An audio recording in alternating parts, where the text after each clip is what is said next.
Hey everyone, in this video I want to talk about something that we have been talking about in my group recently. I read this book, The Motive by Patrick Lencioni, and one of the main things that I got from the book is you're not a good CEO because you're doing the things that you want to do. You become a great CEO when you do the things that is required of the business for you to do. And this is the subject I want to talk about the video because I feel like a lot of us feel like just being an entrepreneur or just open up an LLC or just saying I'm a business owner or just putting on your bio that you're a CEO, that the job is done. Or leaning towards the things in the company that you like better doing. Like let's say, like even for me, I love marketing. I that's like my true nature. Like I love marketing. I love reading about it. But if I just want to do marketing, then I should just be a CMO, a chief marketing officer for a company, and I'll let somebody be the CEO to actually run the company. Because just leaning on the things that you like, let's say if you like doing media and you're just doing media all day, then change your title and go hire a CEO. A CEO does what the company is required to bring profitability. And if your company is not profitable, then you're not being a good CEO. Simple as that. So, like, I just want you guys to understand that even like me and all the you guys got to start reading more about business. Like I feel like the people who have this mindset, they don't know too much about business and how business is ran because they will understand. um Even with me, like sometimes if something is happening in the business, I try not to go into it because I delegate it and I put people responsible in those positions. But if the numbers are going down and something is happening, I need to be the one to be responsible and take action. I need to be the one to take accountability of what's going on in the business. If the company is not profitable, it is your job as a CEO why it's not profitable, you know? And then a lot of people get it confused. Oh, but I'm a business owner. A business owner and a CEO, in my belief, is two completely different things. Like a business owner is someone who just owns a business and they hire a CEO and then they run the business and you're a business owner. I own multiple businesses, blah, blah, blah, whatever it may be. A CEO is you you're pretty much responsible for the profitability of the company. That's like pretty much the company's heartbeat. And if your company is not profitable, you're not being a good CEO. So what makes a great CEO? What makes a somebody that like, hey, I'm here to make the company more profitable. I'm not just the founder and the business owner. I'm also the CEO of my company. So how do I become a great CEO? And it's very simple. Do what's required. Do what the company requires of you to do. If let's say like this just happened to me, I hired a sales team in the last 2 months that didn't perform how I wanted to because we have a very high closing rate, and so I have a high standards, and my team is not performing to that standard. So what do?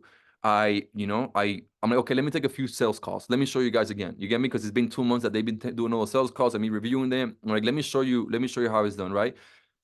Do you think I want to go back to sales? No, I'm not. I don't. That's not really my personality. I fucking hate sales. I hate being in front of the camera and saying the same thing over and over again and just disqualifying and finding out if you're right fit and blah blah blah blah. And then all the. I'm not really into that. I know people who actually love those things, meeting new people, having new conversations. I'm an introvert. Like I don't really like doing all that stuff. But guess what? The company requires me to do that because right now my team is at a 20%, 28% closing rate. I want it to be at 35 or whatever it may be. So I need to lead by example. I need to jump in the sales calls and be like, hey, here's how you do it. And same thing like with appointment setting. Like when my setter right now, which is also my best friend, he's an amazing fucking setter. Like I'm telling you, like I wouldn't be here without him. Last year, because of him, we made $2.1 million because he set all the appointments. But I'm still reviewing everything he does. Like every now and then, I sit on my DMs and I just review shit. And I'm like, hey, brother, this is wrong. Hey, brother, why did you do this? Hey, brother, this person hasn't been responded like in 2 or 3 days. So like, what are you gonna say back to this person? You get me? I am on their ass. Same thing with my fiance. My fiance, which is like my main operator, she pretty much like she's like my COO. Um, like yes, I can't. Uh, she's amazing, and without her, I wouldn't be here. I know for a fact I wouldn't be here without her. And she works way better than me. She's an amazing, amazing, amazing businesswoman and person.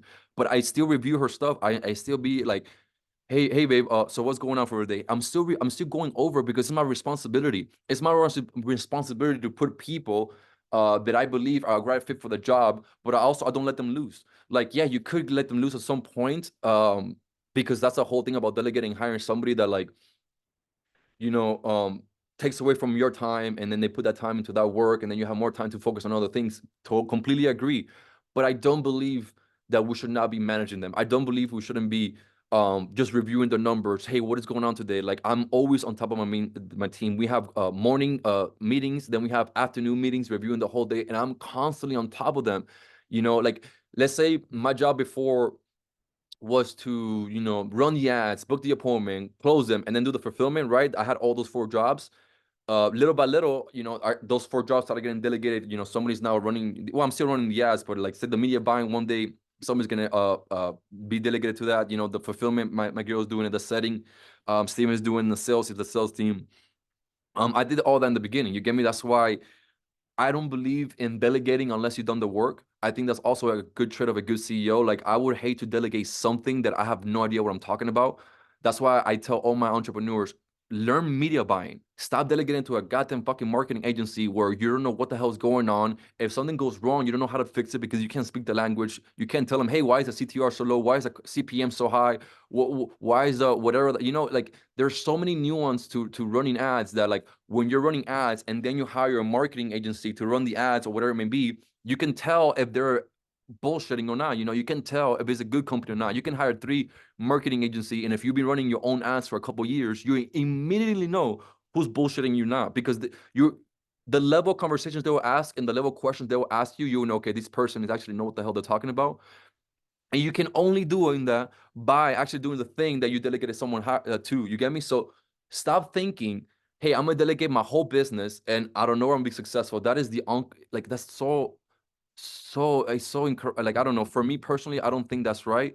I prefer leading by example. I prefer, you know, like I said, I did all my media buying, I did all my setting, then I delegated, I did all my fulfillment, then I delegated, I did all my sales calls, then I delegated, I did every little thing, took it to massive numbers. And then when I had the capital, I had the money, the resources, then I'm like, okay, I'm ready to hire.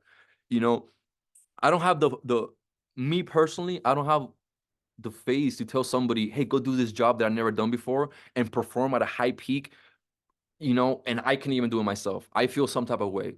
So I think if you're right now a business owner and you have, well, let me correct myself. If you're right now a CEO, which is very different from a business owner, you need to be responsible for your company's results. If your company is not getting results, it is totally your fault and nobody else's. Stop blaming the people that you hire. It is your fault because you're not on top of them. And then if you're delegating the job without understanding the job, it's also your fault.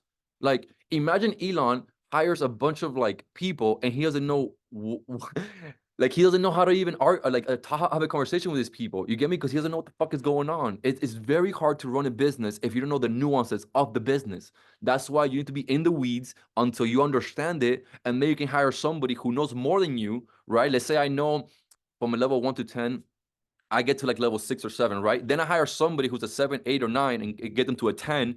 But at least I could communicate, I could understand. And if I'm not learning from them at some point, I'll completely fire their ass. If I'm not learning from the person I hire at some point, it's not good. All my employees, all the people who work for me, all my business partners, I learn from them. I learn every day from Steven. I learn every day from my sales group. For pretty much Richard, he leads that group. I learn a lot from my fiance. I learn from all of them because I didn't hire somebody. They have to be constantly mentoring. And yes, you have to be managing them and some sort of mentoring and kind of like, you know, hey, you know, boom, boom, boom, boom.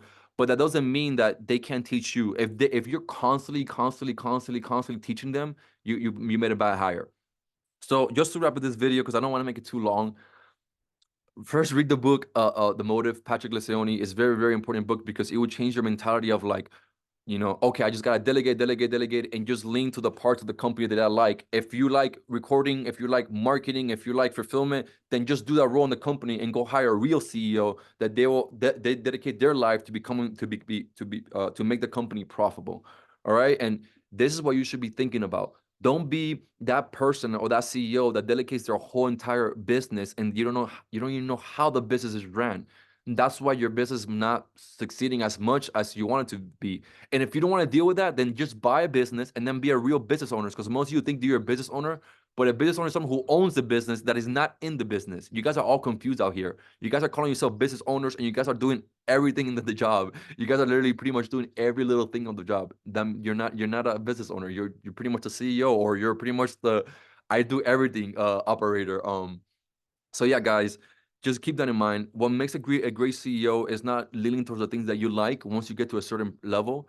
Being a great CEO is doing the things that you don't like because the business requires of you to do it to become profitable. Remember, profitability, it takes a force against nature to be profitable, because it's not natural to be profitable. A business, the natural state should be a non-profit, because what you give is what you take. That's the natural law of the universe. The universe is balance. So to be profitable, you gotta push. You gotta make the thing profitable. It's not easy. If it was easy to be profitable, everybody in the mother be rich. So keep this in mind. You're a great CEO when you do the thing the business requires you to do, not because you're leaning to the things that I like to do. Okay, so I just want to wrap it up with this video. I hope you got some value out of this. Please read the book. If you're that right now, that current CEO that you think, oh, I'm only doing the things that I like in the business, go read The Motive, and you understand exactly what I'm talking about. Peace, guys. I'll see you in the next one.